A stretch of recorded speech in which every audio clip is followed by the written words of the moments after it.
अस्सलाम वालेकुम। I am Wasimur Rahman from channel Khwaja Farid lectures.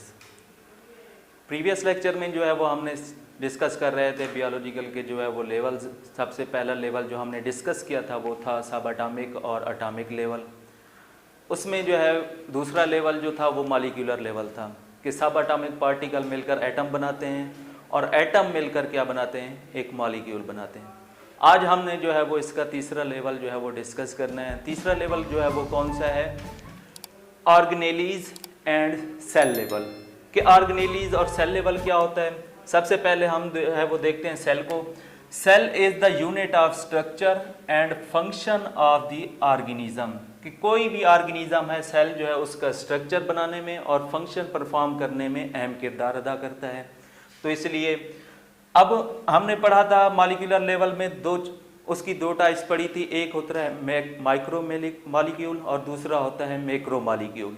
अब माइक्रो और मैक्रो मॉलिक्यूल जो होते हैं वो आपस में कंबाइन होकर क्या बनाते हैं, सेल और उसके ऑर्गेनेली। के micro and macro molecule arrange to form cell and organelles. के सेल को जो है वो कौन सी चीज़ें बनाती हैं, माइक्रो मॉलिक्यूल, और मैक्रो जो बड़े मॉलिक्यूल होते हैं वो आपस में कंबाइन होकर जो है वो सेल बनाते हैं। और सेल के अंदर जो सब एटॉमिक जो छोटे छोटे हिस्से होते हैं वो पाए जाते हैं, उनको बनाते हैं। उसके बाद इसकी बुनियाद पर जो है वो टाइप्स ऑफ ऑर्गेनिज्म के सेल की जो बुनियाद है, सेल की बुनियाद पर जो है वो ऑर्गेनिज्म को हम दो हिस्सों में डिवाइड करते हैं। कौन कौन से, एक को हम कहते हैं यूनिसेलुलर ऑर्गेनिज्म और दूसरे को कहते हैं multi cellular organism. Unicellular organism क्या होते हैं, ऐसे organism they are composed of single cell. कि वो ऑर्गेनिज्म जो सिर्फ क्या होते हैं, एक सेल पर यानी सिंगल सेल पर मुश्तमिल होते हैं और उनके अंदर जो लाइफ की एक्टिविटीज़ होती हैं वो भी सिंगल सेल के अंदर परफॉर्म हो रही होती हैं, तो उनको हम कहते हैं यूनिसेलुलर। अब इसकी एग्जांपल जो है वो क्या हो गया, बैक्टीरिया है। बैक्टीरिया जो होते हैं वो एक सेल पर मुश्तमिल होते हैं। उसके बाद दूसरे जो है वो मल्टी सेलुलर, ऐसे ऑर्गेनिज्म जो एक से ज़्यादा सेल पर मुश्तमिल होते हैं। They are composed of many cells like plants and animals. और वो ऑर्गेनिज्म जो एक से ज़्यादा सेल पर मुश्तमिल होते हैं उनको हम मल्टी सेलुलर का नाम देते हैं, ऑर्गेनिज्म का नाम देते हैं। उनमें एनिमल्स हो गए, जितने भी जानवर हैं वो क्या हैं, मल्टी सेलुलर हैं। उनकी बॉडी जो है वो ट्रिलियन ऑफ सेल से मिलकर बनी हुई है। इसी तरीके से प्लांट्स हैं, ये भी क्या हैं, मल्टी सेलुलर की एग्जाम्पल हैं।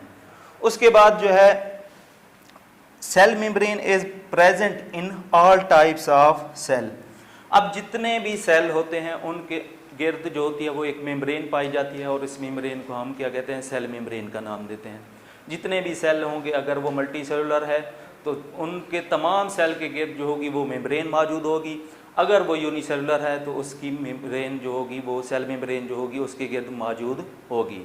उसके अलावा there are two types of cell, prokaryotic and eukaryotic. अब सेल की जो है वो फिर मज़ीद दो अक़साम आ जाती हैं। एक को हम कहते हैं प्रोकैरियोटिक सेल और दूसरे को कहते हैं यूकैरियोटिक सेल। अब इसी प्रोकैरियोटिक और यूकैरियोटिक सेल की बुनियाद पर जो है वो मज़ीद ऑर्गेनिज्म को दो हिस्सों में तकसीम किया जाता है। कौन से दो, प्रोकैरियोट्स और यूकैरियोट्स। प्रोकैरियोट्स क्या होते हैं, the organism without cell well defined nucleus are called prokaryotes. कि वो ऑर्गेनिज्म जिनके सेल के अंदर वाज़े न्यूक्लियस मौजूद नहीं होता तो उनको हम क्या कहते हैं, प्रोकैरियोट्स कहते हैं। उसकी एग्जांपल हो गई बैक्टीरिया वगैरह हैं। दूसरे होते हैं यूकैरियोट्स, कि वो organism that have well defined nucleus, कि जिनके अंदर वेल डिफाइंड यानी वाज़े न्यूक्लियस मौजूद होता है, उनको हम यूकैरियोट्स का नाम देते हैं। और इसमें जो है वो प्लांट्स हो गया, एनिमल्स हो गया, इनके जो सेल्स होते हैं वो क्या होते हैं, यूकैरियोटिक सेल पर मुश्तमिल होते हैं। और बैक्टीरिया जो होते हैं वो प्रोकैरियोटिक सेल पर मुश्तमिल होते हैं। उसके बाद ये था सेल के बारे में। उसके बाद आ जाता है ऑर्गेनेलीज। ऑर्गेनेलीज क्या होता है, the sub cellular structure in the cell is called organelles. के सेल के अंदर जो सब सेलुलर स्ट्रक्चर होते हैं उनको हम ऑर्गेनेलीज का नाम देते हैं। अब कौन कौन सी ऑर्गेनेलीज है, मिसाल के तौर पर हमारे पास है माइटोकॉन्ड्रिया सेल के अंदर पाई जाती है, गोल्जी कम्प्लेक्स है, राइबोसोम है, एंडोप्लाज्मिक रेटिकुलम है। ये क्या हैं, सारी सेल ऑर्गेनेलीज हैं। अब जितने भी ऑर्गेनीज हैं, all the organelles have different structure and function, कि जितनी भी ऑर्गेनेलीज हैं उनका स्ट्रक्चर भी डिफरेंट होता है और उनका फंक्शन भी डिफरेंट होता है। इसके अलावा इनके अंदर they have division of labour, इसके अंदर जो है वो काम की तकसीम पाई जाती है, यानी माइटोकॉन्ड्रिया का जो है वो अपना काम होगा, एंडोप्लाज्मिक रेटिकुलम का अपना काम होगा, हर ऑर्गेनेली के ज़िम्मे जो है वो अपना काम होता है। उसके बाद अगला लेवल है, फोर्थ लेवल जो है वो टिश्यू लेवल कहा जाता है। टिश्यू में क्या होता है, group of similar sales having same origin and performing the same function, कि अब पहले हमने पढ़ा है सेल और ऑर्गेनेली, अब सेल के मिलने से क्या बनता है, टिश्यू बनता है। कौन से सेल मिलने, सिमिलर सेल्स, एक जैसे सेल होने चाहिए, उनका ओरिजिन यानी एक ही तरीके से बने हों और उनका जो फंक्शन होगा वो भी सेम होगा, तो वो मिलकर क्या बनाते हैं, एक टिश्यू बनाते हैं। उसके बाद each tissue perform specific function, हर टिश्यू का जो होता है वो फंक्शन जो होता है वो एक क्या होता है, मखसूस होता है, कि हर टिश्यू ने अपना अपना काम करना होता है।